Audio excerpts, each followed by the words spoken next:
So first I will give you the components of Tulsi Gabbard to later go into specifics. The components will just be 4 things, one by one, really boring, whereas the specifics will be a bit more cross-pointing points, not fully scripted, and a bit more of an entertaining time overall. So, the component I consider the most important is her incredible intelligence. I say this with relative certainty because of 3 different factors: seriousness, range, and complexity. Seriousness because it's so damn clear that she isn't just flatting around. Range stands for how many issues she can talk about while still sounding educated. And complexity in how well she can dive into specifics on these issues and also connecting the dots between them. So the next thing is honesty. And the thing about honesty is that it's a game of short-term loss and consequences for a long-term win. In the case of Tulsi, that rant in her being more attacked over anti-gay past, for example, while in the long run keeping and building on that trust lost in most politicians. While I wouldn't score Tulsi as high as Bernie on this point, since I still view her being a career politician using her intelligence to put on the act of the century as possible, she is still a pretty safe card. The third thing is look and rhetoric.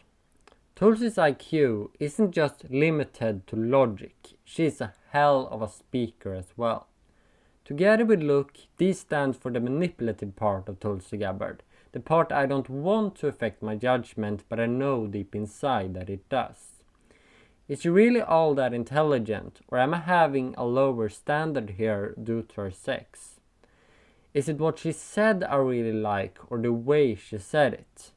Am I viewing her as so perfect because I like her positions, or is it something else going on here? Ultimately, I hope this isn't a too essential part of my judgment, and I have plenty more to back it up. But I would not be honest if I didn't mention it. The final characteristic I would like to mention is a bit hard to describe. I call it Aloha because I think that's Tulsi's word for it, and it's like a genuine care for other human beings, a respect and understanding for the people you disagree with, and an empathy towards life that makes her go beyond being a self-servant congresswoman. So from these different characteristics, I can basically make up whatever position I want to talk about. So the first thing is a way of mixing positions. She has no template, she has no guiding ideology. She has make up her own positions on logic and what she thinks is the best.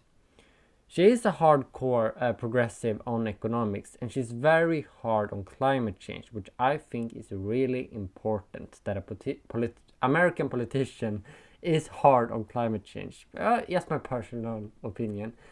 But she is also very much against labelness, to view people in groups. She wants to view people as own individuals with own qualities. And on that left, that is honestly pretty common, even those who are not really SJWs are kind of like, yeah, different classes and things. She's against that, so not really progressive there.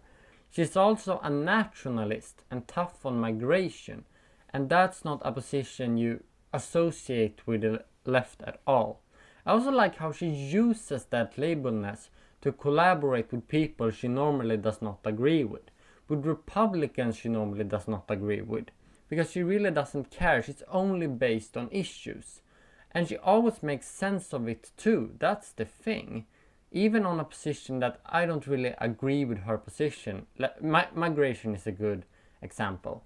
I personally think that America have to take the aftermath of their action, and therefore take in these refugees because they flee from the wars America have started.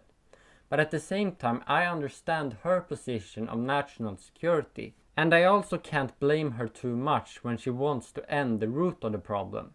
It's also something that I think makes her a much interesting picture for other people.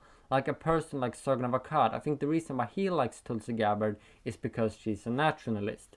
and I think that she wants to end these wars is the reason why so many conservatives likes her, that she's a no one's picture that's not only progressive.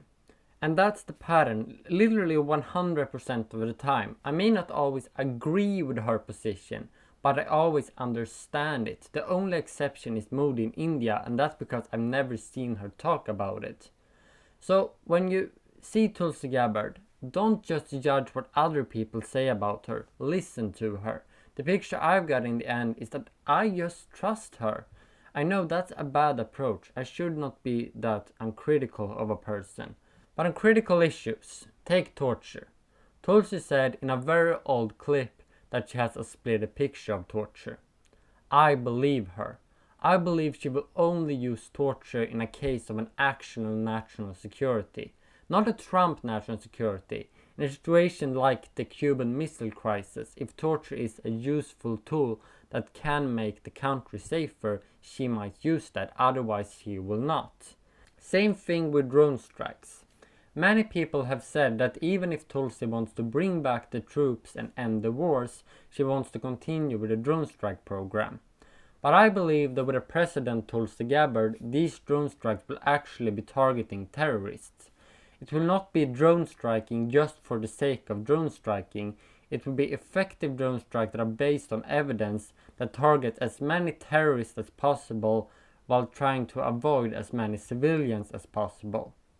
And I know this is probably not a good mindset to just shrug off the things you don't like about the person. So here's the mindset I think you should have to Tulsi Gabbard. Listen to her, be critical to her, but also don't trust other people's judgment on her, because she has qualities that goes beyond being a good issue by issue progressive.